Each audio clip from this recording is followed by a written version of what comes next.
Hi, welcome to our character study of the Apostle Judas, which I believe to be a study of hypocrisy, because I believe Judas is the epitome of what a hypocrite is, and he shows the end result of what hypocrisy does in an individual. Kills them spiritually is what it does. Hypocrisy is the practice of claiming to have moral standards or beliefs to which one's own behavior does not conform. You're saying this, you're doing that. That's the life of a hypocrite. Interestingly, Judas Iscariot, I've always struggled with his name because his name is incredible. It's the praise of the Lord.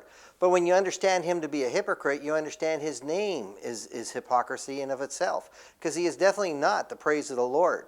As for Iscariot, well, the name simply means he comes from Kerioth, which is some town in Judah. That's all it means. He's not a Sicarii, he's not an assassin, he's not trying to encourage Jesus' game. Judas is a hypocrite. His focus is money. That's all he's about. Nothing else. He's the son of Simon Iscariot. Both of them are obviously from Kerioth. I'd like to give you 7 titles that we can put upon Judas, and I think these 7 titles help give us a really good insight to his character and to who he is. Right at the very beginning of Jesus' ministry, probably 3 months in, Jesus has got a large contingent following him on a regular basis, and he needs to have an inner circle. So he goes up on a mountain and he prays all night to his Father. He comes down and then he picks 12 disciples who have been there for a very long period of time, and he picks them to be his closest followers. Then a year later, we see in John 6, verse 70, Jesus says, "One of you is a devil." And I think that word devil is a really bad translation, because it's also, you can translate it slanderer. And he is referring to Judas at that time, but nobody understood that except for the reader himself. And then the only time we're really seeing Judas is when it's the last week of Jesus' life. It's the Passion Week. This is the Sunday night. He's at the home of Martha and Mary and Lazarus, having a meal with them. And in comes Mary, and she anoints Jesus' feet with a very expensive perfume. And Judas stands up, and he starts to criticize. Why wasn't this perfume saved, and we could have taken the money, and we could have given it to the poor? Judas was being, obviously, a hypocrite. John records, now he said this not because he was concerned about the poor, but because he was a thief. And as he had the money box, he used to pilfer what was put into it.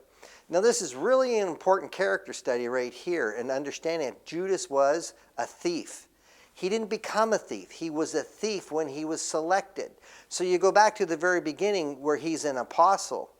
Jesus is selecting from this large group of disciples, of guys that have been following him for the last couple of months, the 12. So Judas has been there for the last couple of months, and you have to say, why? Well, if you understand his profession, a thief, thieves like large crowds. Why? So they can work the crowd, so they can pickpocket, and they can steal from the people. So as Jesus is teaching, Judas is working the crowd. And obviously, Jesus can see that Judas is a thief, and he's working the crowds, and he's stealing from the people that are trying to learn on a spiritual level. So lo and behold, when Jesus comes down off that mountain, and when he says, "Judas, you're going to be one of the 12, there was nobody more surprised than Judas himself, who now has to step forward because he's in the limelight, and he's going to be one of the 12. Where do you keep your enemies? Close to your side. Jesus can keep an eye on Judas. Not to mention, I don't think he's just picking him out to be the betrayer at this time, but Jesus is trying to help Judas, because if Judas just remains a thief, his soul's lost. But if he comes into the 12, he gets to hear all these lessons. But the problem with Judas is what we're going to see as his life goes on, is he doesn't listen. I mean, John's identifying him at the very end of Jesus' ministry still as that thief, still pilfering from the money box. And that's the lesson for us to pick up on. How many people are sitting in the pews and they're supposed to be listening to the class or the sermon or the Lord's table, but their mind is someplace totally different. They're thinking about the basketball game that night, or the football game, or what are we going to do for dinner, or what are the kids doing, or what's my job this week going to be like? Totally focused someplace else, claiming to be a follower of Christ, but they're not. at all. What are they doing? They're practicing hypocrisy. What was Judas doing all these years? Practicing hypocrisy. Claiming to be a follower, but never listening, never learning, never understanding. Because he was focused on the money. He was a betrayer. Now it's the Thursday night, and Jesus, just before he's about to establish the Lord's table, he says, as they were reclining at the table and eating, "Truly I say to you, one of you will betray me, one who is eating with me." So there's that title, betrayer. And then right after that, all of them were so grieved. And now that word grieved here in Mark 14:19, look it up. It's a different word. It should be saying they were offended.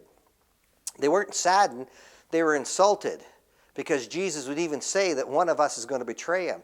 And then they said to him, "Surely not I." And that "surely not I" is an emphatic statement, not a questioning, saying, "Oh, do you think it's me?" "Oh, not me." No. They're saying, "It isn't me. It isn't me." All the way down through to even Judas, who lies to Jesus' very face by saying, "Surely not I." And Jesus says to him in Matthew, "You have said it." Right? Judas knows. Jesus knows. And then we see the hypocrite.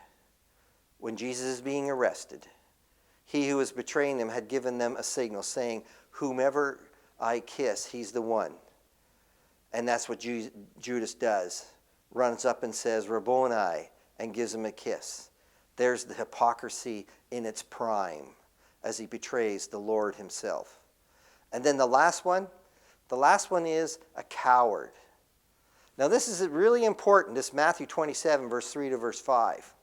It reads, "When Judas, who had betrayed him, saw that he had been condemned, he felt remorse and returned the 30 pieces of silver to the chief priests and elders, saying, 'I have sinned by betraying innocent blood.'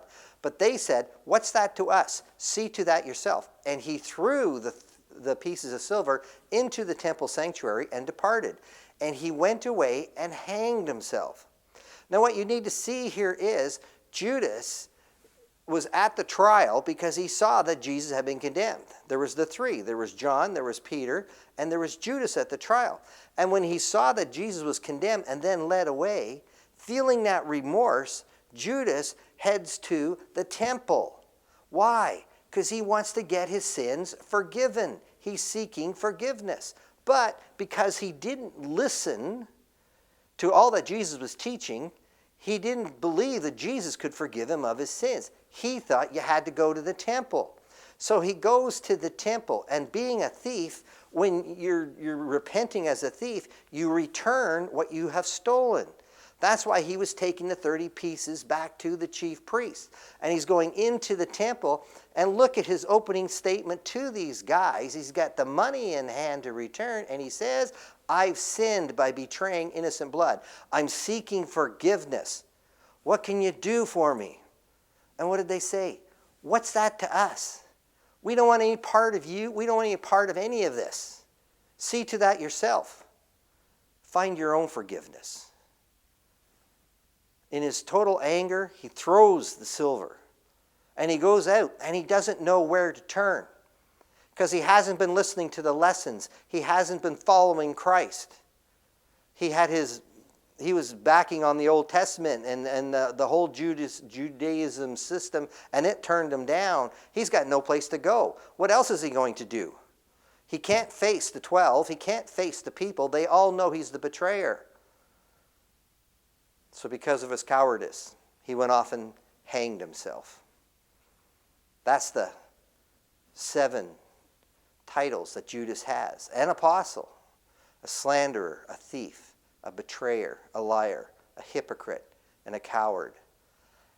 And the lesson that we need to pull from Judas is, you got to be focused when you're in church, when you're studying your scriptures.